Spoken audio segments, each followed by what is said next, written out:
guys. So, like, the weirdest stuff keeps happening to me. I keep having these nightmares. They seem so real.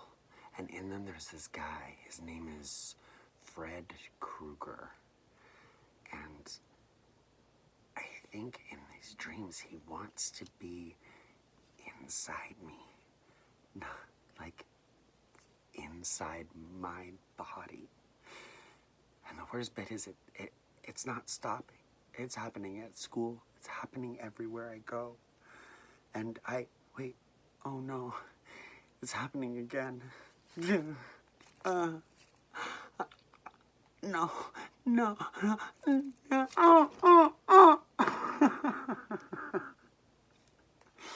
Oh, you guys, I've always wanted to be a Scream Queen, but I don't think today's the day. However, I did just see a documentary about Scream Queens, one called Scream Queen. Let's talk about it. Oh, I just got home. I'm still wearing my outfit. I got to go be on the red carpet and get to be a little horror fancy. Not a horror fancy. And I went and saw a movie called Scream Queen. Do you see that there? It is a documentary about this actor named Mark Patton. Hi Mark, if you're watching, you've been wonderful. You're so incredible. It's about Mark Patton and his journey. He was the lead actor in Nightmare on Elm Street 2. And if you've seen that movie, it has a reputation. I love Nightmare on Elm Street. I love all of the Nightmare on Elm Street movies, especially the first three, for very different reasons, all three of those movies. But Nightmare on Elm Street 2 has a reputation as the gayest horror film of all time. Through a lot of controversy and a lot of time, the reasons as to why it is such a gay, iconic film have changed. The director and writer claimed that they knew nothing about the subtext that they were creating originally, and that they didn't know that these things were gay, like an S&M club or a gym teacher getting whipped to death with a towel. And there is some very, very homoerotic content between the character Mark Patton plays, named Jesse, and his male best friend.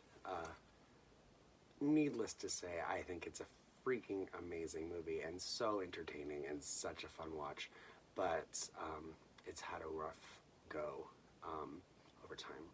So this documentary basically takes a look at what happened to Mark Patton, where he went, and it talks about a lot about the way that homosexuality is basically whitewashed and taken away, especially in the 80s and 90s, when people had to stay in the closet in order to keep their careers. And that still happens today, don't be fooled, but times are a lot better now than they were when I was growing up in the 80s. Just watching any sort of film, you can see how often young people call homosexuals fags, and how often that word is uttered in films. It makes you feel isolated, it makes you feel alone. Documentary is beautiful. It made me tear up. I had to go check my eyeliner a couple times. It's inspiring as well. The directors, Tyler and Roman, Tyler Jensen and Roman, I just met you tonight. What is your last name? Roman Chimienti. You're very handsome men. You're very talented. Congratulations, you guys. You did a great film. And I'm so blessed that I got to see it early at the New York premiere. They are doing, I think, 60 cities and showing it all over the world. So if you're in a city that hasn't shown Scream Queen yet, I recommend you go. I don't want to ruin anything for you, but it is some heavy content. It does talk about HIV, because you can't talk about the 80s and homosexuality and not talk about HIV. It would be irresponsible. But it does have a positive, uplifting kind of tone. And Mark Patton is a survivor and a very brave man, and very inspiring to me. Those of you that know me from outside of this YouTube world know that I'm a photographer, and the thing that I'm most well known for as a photographer is shooting horror movie imagery that is queer and LGBT focused. And I started that project in 2012. I did 31 horror images in 31 days. Actually, I think I did like 33. But what I did was basically change the genders of all the characters, right? So all the slashers could be female-bodied people or trans people, or you know, and then the male characters, these virgins and the whores that get slashed, or the final girl that gets to be the Scream Queen. I cast men in those roles. And the reason I did it wasn't super duper clear at the time. I really just knew that I wanted representation for LGBT people in horror, because horror is what I love the most. It makes me feel so alive. It's like riding a roller coaster when you watch a good horror movie. And I didn't see any people that were like me in those movies, you know? And I didn't know how to change that. I would love to make movies of my own, but that wasn't possible yet, you know? But I could take pictures. And so I went and kind of transformed casts from movies that I loved and turned them into gay movies. I did a Nightmare on Elm Street one, for example, where I had a friend of mine, Matthew Camp, be Nancy in the bathtub with the bubbles and the big claw coming out. And it's really an honor that the filmmakers that made this movie saw that picture, and it was like a reference point and inspiration point for them. So to feel like I had a part in this project at all is, it feels good, and it's why I'm like, and I wanted to make this video as soon as I got home. It also was very inspired by Mark. He is the only male Scream Queen in any horror film. And as a little kid that would watch these movies, I didn't identify with almost any of these male characters. But I think me and a lot of gay people that I've talked to that are really into this genre, we identify with these Scream Queen characters, these Nancys and these Kristens and all the women, these Sydneys. I was like a Tatum or a Drew Barrymore in Scream, but you know what I mean. So it was interesting because I couldn't figure out why that is. And the film touches on it a little bit, that, you know, we were bullied. LGBT men are bullied as kids, especially if you grew up in the 70s and 80s. It was brutal.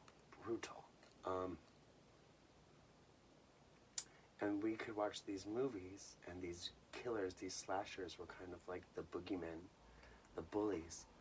And we were these innocents that had to find this inner strength and smash the friggin' patriarchy, and smash these ideas of what a guy should be, what he should look like, what is a man, you know? And we became the Scream Queens, you know? We had to battle until we went out in the sunrise and the end of the day, you know? And it really put a lot of clarity, and that's why I make the art I make. That's why I'm doing something like this now, you know? Queer people need a voice. And if our genres aren't going to give us that voice, we need to create those moments for ourselves. We need to create those opportunities for ourselves. There's nothing else I feel like watching right now except for Nightmare on Elm Street. One of them, at least. So, got my little, where'd it go? Got my little Nightmare on Elm Street double pack Blu-ray. It's number 2 and number 3. Number 2 is great because of all the things we already talked about. It's also funny. It's a lighter Nightmare on Elm Street than the others. Nightmare 1, I've been craving a lot, so I might actually just watch Nightmare 1 because I'm really kind of in the mood to start from the beginning, and I might give 2 another go tomorrow. Nightmare 1 is a work of art. It's one of my top 10 favorite horror films of all time. It's a baby Johnny Depp. If you've never seen the first Nightmare on Elm Street, my goodness, if you're a millennial and you don't know that movie, or God knows if you've only watched the remake or something, do yourself a favor and go watch the first Nightmare on Elm Street right now. It is scary AF. It's beautifully shot. It's by Wes Craven at his best. Sexy Johnny Depp in a midriff. Really good kills. Really good lead. Great acting. Fantastic movie. Second one, super entertaining. If you're a gay person and you like scary things and you have not seen it yet, watch that immediately, right now. Stop this and we'll go watch that movie. My favorite growing up was Nightmare on Elm Street 3. That was always my favorite Nightmare on Elm Street movie. It still kind of is. The lead of it is Patricia Arquette in her debut role, and she's a good scream queen. She has the best scream out there. And she's got those cute teeth right here, and she's just like, and she has some good scenes. It also brings back Nancy, the lead of the first movie. Lawrence Fishburne's in it when he's younger. It has a like woman who fights Freddy in her dreams. They all decide to like join up in their dreams. They're all in an institution because everyone thinks they're crazy. Oh, excuse me, I got a hiccup. And one of the girls is like an ex-junkie, current junkie, recovering junkie, and in their dreams they have powers. And my favorite thing ever when I was a kid was I would say this thing that she said. I think her name is Tatum too, if I'm not totally crazy. It might be like Rose McGowan's character in Scream. I think this girl's name is Tatum, but she has like switchblades, and her like long brown mousy hair is turned into a mohawk, but with like gel, you know, which I used to do as a kid when I wasn't allowed to have a mohawk. I would just like grow my hair kind of long and like go like this. She's like, in my dreams, I'm beautiful, and she's like in leather, and then she goes whoosh with her knives, and she goes, am bad. She's got a really good kill scene too. Zsa Zsa Gabor has a cameo in it that is unforgettable. And it's when Freddy Kreuger kind of decided to be a little funny when he was being horribly scary. It was kind of the twist. And it got too far in some of the other movies, but in that beginning one, Robert Englund really was like enjoying being Freddy for the first time, and really kind of like making him almost the hero because of how funny he was. So watch one of those movies, I'd say, for bedtime. A little cute story for those of you who are Nightmare on Elm Street fans. And my first foray into falling in love with it as much as I do. When I was a little kid, I grew up in Orange County in California, and my mom and I went to this Save the Laguna Beach Canyon walk, which was like this like festival thing they were going to do to save the canyon. All these celebrities were supposed to be there. I actually really wanted to meet Bette Midler. I remember I was like 8 years old. And she was supposed to be there, and she was there, but I didn't get to meet her. It was like, she was like this big, and I was very far away. So I went back to my mom's seafood restaurant where she worked, and I was sitting there having like a Shirley Temple, and I was dejected and sad. And then my mom came over and surprised me and brought over this man who was like this older gentleman, or to me, to an 8-year-old, he was an older gentleman. I didn't know who he was, and he just wanted to meet me. And she was like, "This is Freddy Kreuger." And I was like, "No, it's not. It's not Freddy. That's not what Freddy looks like." And sure enough, it was Robert Englund, who was also at that rally, and he had come there for dinner afterwards, and he walked up to me and did his voice, like, "Hey, Krys, I'm Freddy." Yeah, or whatever, and with his hands. And instead of being terrified, I was like, like I had just seen like lights, and I was like in awe of him. And he signed a napkin for me that was like, "Krys, you know, sweet nightmares or sweet dreams or something. I'll see you in your nightmares." And then it said, "Your friend, Freddy Kreuger," and then Robert Englund. And I had that napkin on my wall in my bedroom my entire childhood. And when kids would come over, I would show them, and they'd be like, "This is your friend." And I'm like, "Yeah, Freddy Kreuger's my friend." And before that had happened, I was terrified of scary movies, like so scared.